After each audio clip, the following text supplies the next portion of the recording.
South Coast Financial Services presents investing for the future. This is the third in our series of financial self-defense webinars. In the first webinar we looked at income protection, which is the foundation of your entire plan. You want to make certain your family is properly protected. Next we looked at debt management. In Canada today this is a big problem. On average we owe more than we make. Today we are going to look saving management for retirement, children's education and creating an emergency fund. This is the third area we look at in our financial goals analysis, which will assist you in reaching your goals and dreams. So who needs to invest? Everyone. People just entering the workforce. People who are single. Newly married couples. Couples with young children. Grandparents, aunts and uncles. So why do we need to invest? There are three main areas we are going to look at. Build an emergency fund. The emergency fund is just that, money we have set aside to cover unexpected expenses that crop up from time to time. Next, retirement. We may think the government plans we contribute to will be enough for retirement, especially when we add in our workplace pension money. Well, actually it may not be enough, especially if we have plans to travel and have some fun after retirement. You probably should be putting away more. Lastly, children's education. No one wants to see their children be in debt from taking post-secondary education. Through a registered education savings plan you can contribute to your children's education, and the government will also contribute to this fund. Now, when should you start investing? The answer is simple: as soon as you can. By avoiding the start you are cutting the amount of money you will have available when you need it. You need to pay yourself first. Means contributing monthly to your savings, 10% of your take-home earnings. Even small contributions can grow to large sums of money with a good rate of return. You have to look after your future. No one is going to do it for you. The cost of waiting.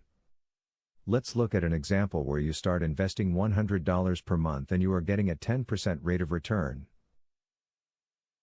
So at age 25, if you started doing the investing, you would have $637,680 at age 65. Now if you waited a year and were 26, you would have $576,090. Which means by waiting that 1 year it cost you $61,590 at age 65. Now let's say you waited 5 years and started at age 30. You would have $382,830 at age 65. Now let's see what that 5-year delay cost you. At age 65.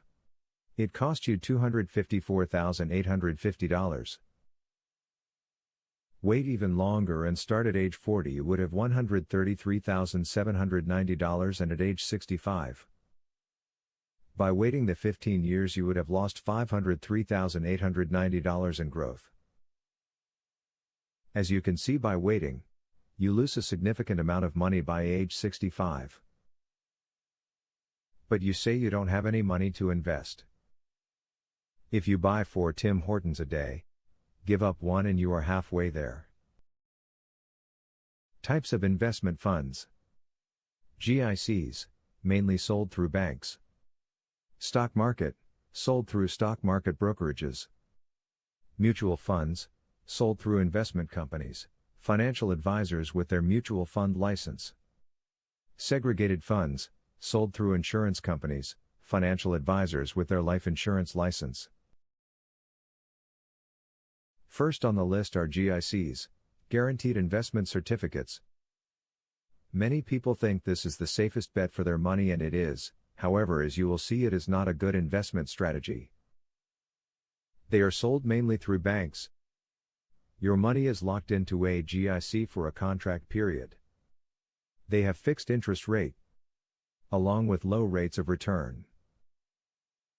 The rate of return is usually less than the inflation rate, therefore you are actually losing buying power. GIC actually means guaranteed insufficient cash. Now let's move on to the stock market. The stock market fluctuates daily. The stocks may go up and they may go down. Timing of the buy or sell is unpredictable. With a stock you are investing in an individual company. All your eggs are in one basket. In the past, we have seen companies that have gone in the wrong direction even though people thought they were a safe investment. If the company underperforms or goes bankrupt, you lose. I was given this example about the stock market years ago from a seminar I attended. Here is what the presenter used as an example. It's like having a friend hold a pencil and you can break it with one finger. That's stocks on the stock market. Versus 10 pencils wrapped with an elastic band which cannot be broken with one finger. That's a mutual or segregated fund. So let's see what mutual and segregated funds have to offer. We will start with mutual funds. They are a collection of stocks which is an advantage over just the straight stock market. It is likely that the collection of stocks will not all go down at the same time or rate. The funds professionally managed, and the fund manager usually has to invest a portion of his personal money in the funds they manage. The funds have low management fees which are used to pay the mutual fund company. The management fees are called MERs. Depending on the type of investment, the growth may or may not be taxable income. There are, however, no guarantees on the money you have invested. When you pass away, they will go through probate, estate taxes, and the funds are not available until the estate has gone through the process. Depending on the size of the estate, you may end up paying probate taxes. In addition, these funds are not creditor protected. If you declare bankruptcy, your creditors can take the money from your investment funds. So that's a mutual fund in a nutshell. So let's look at the last alternative, segregated funds. Segregated funds. They are a collection of stocks sold through an insurance company, and have the following features. Professionally managed. Slightly higher management fees, in some cases. Growth may or may not be taxable income. There are guarantees. Some guarantee 75% of what you invested with reset options, and some guarantee 100%. They bypass probate since it is sold through an insurance company. They are creditor protected. We believe this is the best option for your investments. So if you have investments in other types, we can transfer them to a segregated fund for you. You may ask, why haven't I heard of segregated funds? They are only available through insurance companies, and banks cannot sell them. And many financial advisors aren't licensed to sell segregated funds since they don't have a life insurance license. So you should let professional money managers manage your investments. They know more than you do about a company's future. I'm not sure how many of you would fund yourself in the situation of this person in the cartoon. I don't invest on the computer anymore. I could never tell if the stock market was crashing, or just my computer. Now let's look at an emergency fund. Are you prepared if an emergency expenditure should arise? Why an emergency fund? Many people don't have an emergency fund should an unexpected event arise. When the time comes to pay for the emergency, they take funds from their RRSPs. Then they say they hate RRSPs because I didn't get all my money. Well, that's because you got a tax break when you invested the funds, and the government still wants their money, and when you take it out, the money is taxable. What is not an emergency? A new large screen TV has come out and you really want it. Or there is a new iPhone that just came out but your phone still works. What I should use my emergency fund for? Your car broke down, and you need to fix it so you can get to work. Now this is an emergency because without the car you can't get to work to earn your income. How much should I save in an emergency fund? You should start off by saving 6 weeks of expenses, and once you have reached that goal, build it up to 3 months, and then to 6 months. Why? Because if you lost your job, you would have enough money to keep the family going until you found new employment. Next, let's look at retirement savings. You don't want to be like the people in the cartoon. I think everyone looks forward to retirement and wants to be able to enjoy it. Therefore, you need to start saving now so you will have the funds you need. How can money be saved for retirement? In a RRSP, which provides you a reduction in your taxable income, there is a limit on how much you can contribute, and if you don't contribute your maximum amount, the unused portion is carried over and added to next year's limit. You can set up a spousal RRSP where you contribute to your spouse's retirement.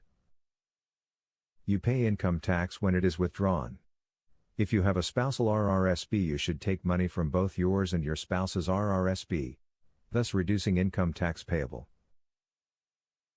You can also put it in a TFSA, which can be used for an emergency fund as well. There are limits on how much you can contribute to a TFSA. The money and growth can be taken out of a TFSA without paying income tax. The money taken from the TFSA can be used along with RRSP withdrawals at retirement time, reducing our taxable income similar to using a spousal RRSP. Now let's look at the last area of investing, an RESP to help pay for your children's education. Here we are going to look at what is an RESP and the two types of RESPs, group RESP or scholarship funds, and an RESPs in segregated and mutual funds. What is an RESP? It is a savings plan for your child's education.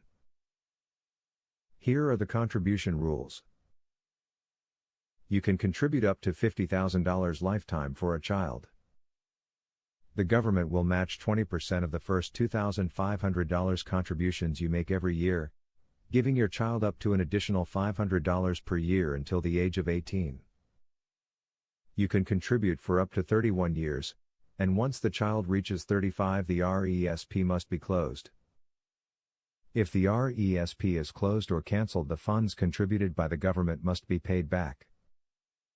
Parents, grandparents, uncles, aunts and even family friends can contribute to a child's RESP as long as the child has a social insurance number. Now let's look at the first type of RESPs, group RESPs or scholarship funds. You usually get a call once your child is born from an RESP provider. The following may apply to these funds. The funds are pooled and split among all the children for the school year. The funds assume the children will be going to school for 4 years. In some plans, a 2-year program, you will only get half the money. They must start their post-secondary school the year after they graduate from high school. Make sure you read the fine print of the contract. Other conditions may exist, and you won't get all the money in the fund. The RESP provider will keep unused amounts along with hefty management fees.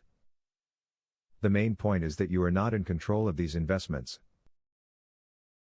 The other type of RESP is an investment in a segregated or mutual funds. The money you invested is all for your children, it is not pooled as group RESPs are. All your contributions and all the growth belongs to you, even if it is not all used, or the child does not complete the program. They can start their education after taking a sabbatical from high school if they wish. Segregated or mutual fund RESPs are the better choice for your children's education. Make sure you are getting the best value for your retirement, emergency fund, and children's education. Start investing in your future today. We would like to thank you for taking the time to watch this video. Hopefully it has given you some ideas and concepts you can start to use for you to reach your financial goals and dreams. We have additional videos on each level of the financial house. These videos go into more detail on each topic. Please feel free to watch these for additional help. And remember to book your financial goals analysis even if you already have a financial advisor. It's always good to get a second opinion. Our disclaimer. This presentation is for informational and educational purposes only. Any resemblance to people or facts and situations is purely coincidental. South Coast Financial Services provides this data in good faith and shall in no event be liable for incorrect results, any lost profits and special, incorrect and consequential damages to any party, arising out of or in connection with the use or the inability to use the data thereon or the services provided. South Coast Financial Services shall not be held liable for any third party's interpretation of the data provided.